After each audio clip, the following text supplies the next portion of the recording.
Hey, General, can I ask you a question here before I go over to the two political voices we have with us? General, back in 2018, 2019, we did see some articles that muddied the story slightly.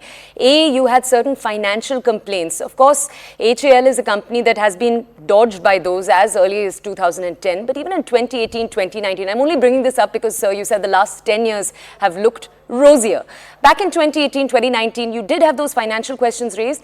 And sir, you also had another set of questions raised. You had senior voices in the Air Force saying that even though HAL was putting out aircrafts, the quality of those aircrafts, and I'm only talking about 2018 at that point, was perhaps not to the level that the Air Force was used to.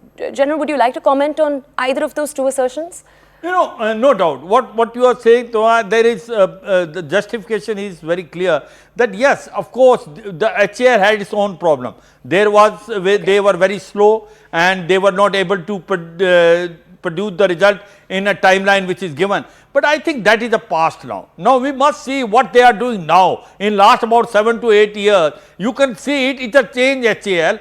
Joint production of an engine called G414 Tejas Mark 1. You know, we are going to take 83 made in India itself, and then the assembly line has been not only at Bangalore, again in Nashik, which is able to produce 24 aircrafts every year. I suppose whatever was there in the past is forgotten now. What is HAL doing now? In the sense, Tejas Mark 1 Alpha, then Tejas Mark 2, manufactured in India itself, collaboration of HAL with the General Electronic Aerospace of US, I think it's a game changer. We should proudly say that a country which one could never imagine of manufacturing combat aircraft, we are in that business. Not only aircraft, then light combat helicopter, the MCA, the advanced medium combat aircraft, again will be manufactured in India itself. So we are a changed nation now, and I suppose the HAL has come a long way. Now HAL, which used to be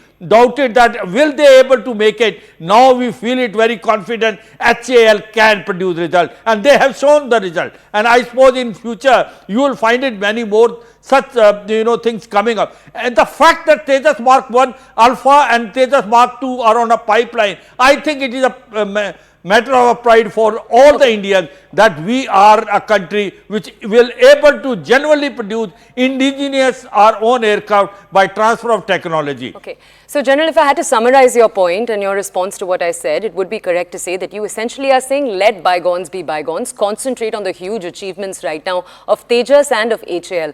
Let me go over right now to Sidharth Yadav, a spokesperson of the BJP.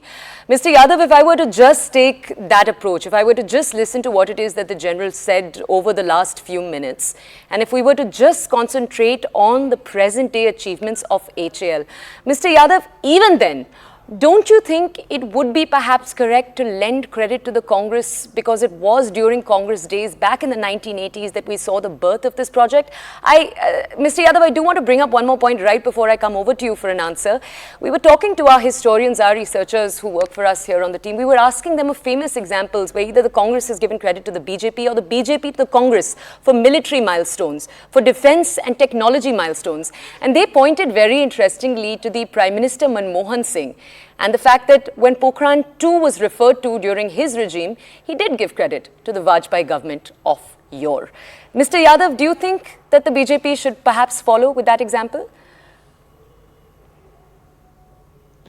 No, I think what has to be understood here is that in the pursuit of giving credit to any government, any regime for that matter, we must, my voice is echoing, to if you can get that fixed.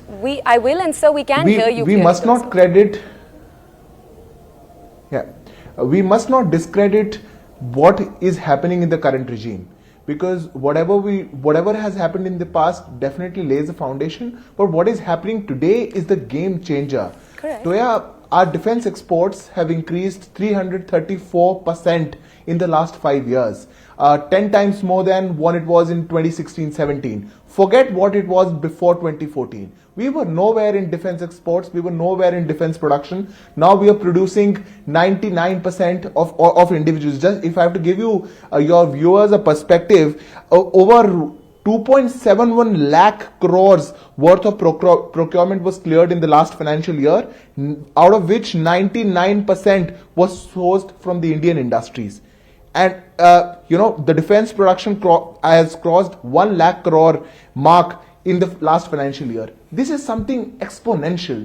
India has never seen this, and this is not just for Tejas. I think Tejas is just the epitome of what India has been able to achieve, India's success story. But in all fields, in defense, in aerospace, the Make in India, the Atmanirbhar campaign has been the most successful in the defense sector. What we are achieving today, now we are a solution to the Indo-Pacific region. We are the givers of security. We are providing security equipment. We are providing state-of-the-art defense equipments to the entire region. It's not just for India alone. And the rising power of India in this sector, the world is looking upon us. They are looking that India is rising, the global south is rising, and we are becoming the leaders in this sector. I'm not at all debating that. This is happening in this region.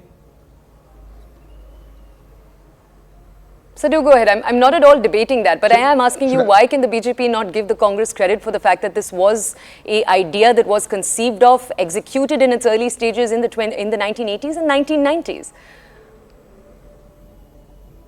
No, what exactly credit does the Congress is wanting?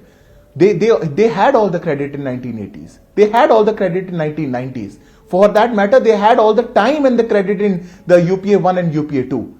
But what they could not do and what India is achieving today, just for the hunger of the credit, we can't be discrediting what is happening in current regime. Okay. If they want to credit that, when we got independent, few institutions were formed which were for but obvious that those institutions must come in place. But what is happening with those institutions? What heights are we achieving today? I think it is a matter of great pride. In that great pride, Congress should also come and join and take that pride, and not just want for, give us some credit because we were also in power. We had 4 prime ministers. We have one family who has ruled for 60 years. That credit, you take it, you want to. But enjoy your time being in India in this decade, because India is rising as a global leader and the world is looking upon us. Okay, let me